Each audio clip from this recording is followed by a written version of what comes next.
اهلا حبيباتي، نتمنى ان شاء الله تكونوا في افضل حال وانتم كتشاهدوا الفيديو ديالنا ديال اليوم غنشارك معكم مشروب سحري نساء ورجال وكذلك الاطفال الصغار ممكن يستعملوه بمكونات طبيعيه واقتصاديه. الناس اللي كيعانيوا من مشاكل الزكام، العطس، كذلك الم في الراس، الم في الصدر والحمى الشديده، غادي نتخلصوا منه بهذا المشروب اللي بجوج مكونات فقط غادي تحصلوا على مشروب اللي هو ما شاء الله غيعالجكم علاج تام باذن الله تعالى. وكذلك الناس اللي بغاو يقويوا الجهاز المناعي ديالهم كيقوي لكم جهاز المناعه. الناس اللي ما مراتش هكا كيف ما كنقول وقايه خير من العلاج.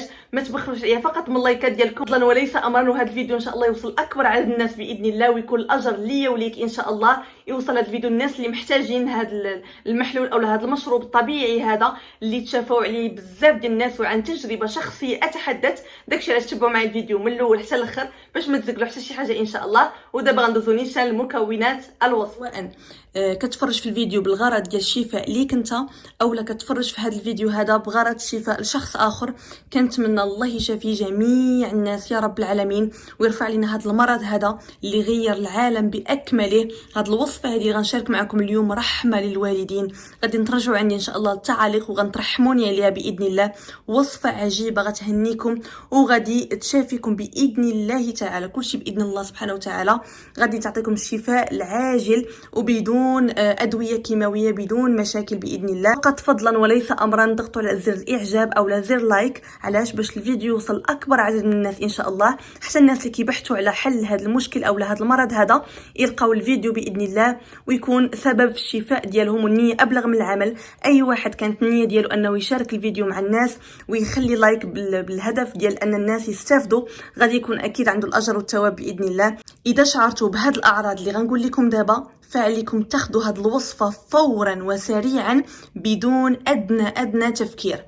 الا كان العطس، الزكام، الم في الراس، الم في الصدر، الحمى، يعني 5 اشياء.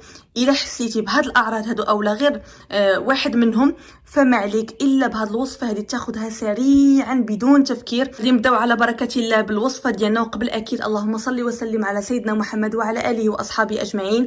نتوما صليو على نبينا في لي كومونتير باش ان شاء الله يكون الاجر ليا وليكم بحول الله. هاد الوصفه هذه البنات اول مكون عندنا هو الحامض اولا الليمون. الحامض اولا الليمون كنفضل يكون هذا الاخضر هذا على هذا الشكل هذا البنات، هو اللي عنده الفوائد عديده جدا بالنسبه للناس اللي كيعانيوا من هذه المشاكل التنفسيه في الجهاز التنفسي.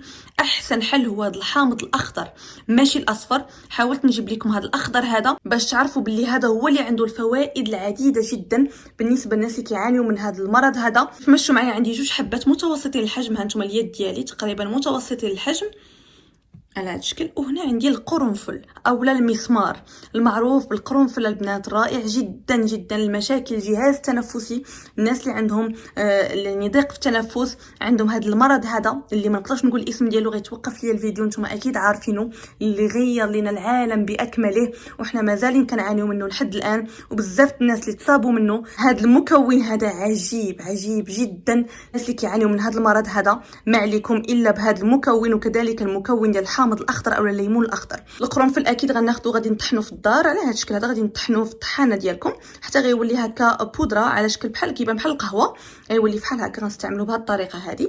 غنجيب واحد الكاس اللي غيكون فيه الماء ساخن. هانتوما هذا الكاس فيه الماء ساخن، الماء مغلي. وغنديروا اول حاجه غادي ناخذوا الليمون او الحامض. انا غنستعمل هاد الخضره هذه. حاولوا دائما هكا تضغطوا على الحامض او الليمون بهذه الطريقه هذه باش نستخرجوا داك العصير ديالها. صافي، وغادي نقطعها على نصفين. لا حبيباتي، على هذا الشكل هذا. اكيد هذه الوصفه هذه نساء ورجال وكذلك الاطفال. بالنسبه للاطفال غنشارك معكم شحال تقريبا الكميه والمقدار اللي غتستعملوا في القرنفل. داكشي علاش كنقول لكم تبعوا معايا الفيديو للاخير باش هكا تحضروه مرحله بمرحله. زيدوا ما تنقصوا في المقدار ديال اي مكون من هادشي اللي عطيتكم، ما تزيدوا فيه حتى شي حاجه وما تنقصوا منه حتى شي حاجه، لان اي حاجه كتزاد على الحد ديالها عاوتاني كتنقلب للضد ديالها. حاولوا انكم كذلك داك اللب ديال الحامض او اللب ديال الليمون يهبط في الوصفه ديالنا اولا في الماء ديالنا. يعني حنا غنحتاجوا لذاك العصير ديال الحامض، عصير الليمون، وكذلك هذا اللب هذا ديالو اللي كتشوفوا معايا دابا. هاد الوصفه هذه كنستعملها واحد السيد الاب ديال الصديقه ديالي، كان في المستشفى، يعني الحاله ديالو صعيبه بزاف والحاله ديالو خطيره جدا، واستعمل هاد الوصفه هذه البنات لمده 5 ايام، شاف راسو ولا بخير وعلى خير، بدون ادويه كيماويه، بدون حتى شي حاجه، ولا الحمد لله بخير واسترجع الصحه ديالو.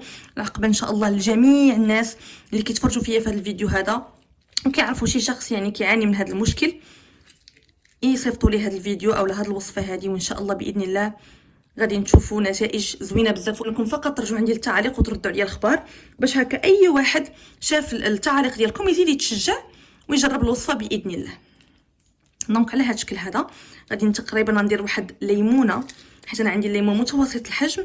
الا عندكم الليمون او الحامض صغير استعملوا 2 حبات، انا هنا عندي متوسط الحجم، غادي نستعمل فقط ليمونه كامله.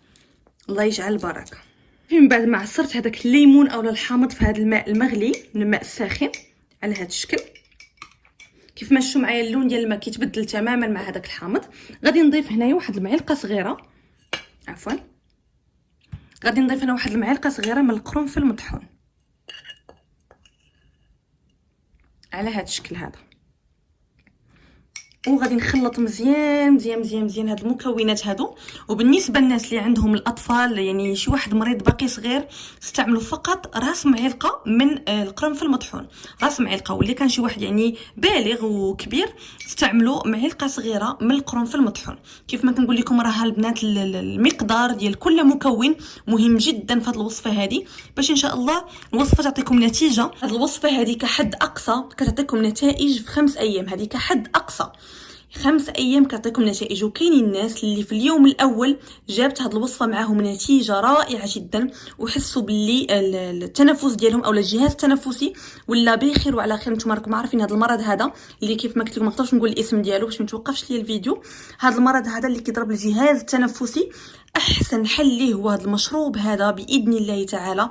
غتوليو بخير في اليوم الاول، كتحسوا بالجهاز التنفسي ديالكم ولا مرتاح، كتنفسوا مزيان الحمد لله، كتحسوا براسكم بخير. وكاين ناس كيستجب معاهم هذا المشروب هذا في 3 ايام، وحد اقصى كيف ما قلت لكم هو 5 ايام. بالنسبه لهذا المشروب هذا طريقه الاستعمال ديالو تشربوه بعد الافطار او بعد الغداء او بعد العشاء اللي بغيتو، يعني بعد اي وجبه بغيتوها في اليوم. المهم انكم تشربوا كاس من هذا المشروب، كاس واحد فقط. غادي تاخذوا كاس منه، ما تصفيوه ما حتى شي حاجه. ومن الاحسن هذا المشروب هذا يتشرب وهو دافي، ما يتشربش وهو بارد، باش هكا يعطينا فوائد زوينه بزاف في الجسم ديالنا.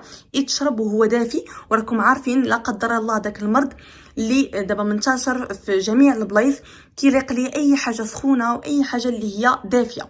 دونك شربوه هذا المشروب هذا وهو دافئ، والله يجيب الشفاء باذن الله لجميع الناس يا رب العالمين. وبارطاجيو الفيديو مع الناس اللي كتعرفوا باش تعم الافاده ان شاء الله. ونتمنى الفيديو ديال اليوم ينال الاستحسان ديالكم، واي واحد جرب الوصفه يرجع عندي التعليق ويكتب لي في التعليق، باش حتى اللي ما جربوش الوصفه يشوفوا التعليق ويزعموا ان شاء الله ويجربوا الوصفه. وكذلك الناس اللي باغي الوقايه، ما مرض ما والو، ما عندهم حتى شي حاجه، اللهم لك الحمد ولك الشكر، يشربوا هذا المشروب هذا على الاقل 2 مرات في الاسبوع كوقايه يعني كيعاونوا الجهاز المناعي ديالهم، باش ان لا قدر الله تصابوا بهذا المرض هذا كيكون المناعه ديالهم طالعه ما شاء الله. دونك نتلاقاو فيديو جاي ان شاء الله بخير وعلى خير. بوسه كبيره لكم، باي باي.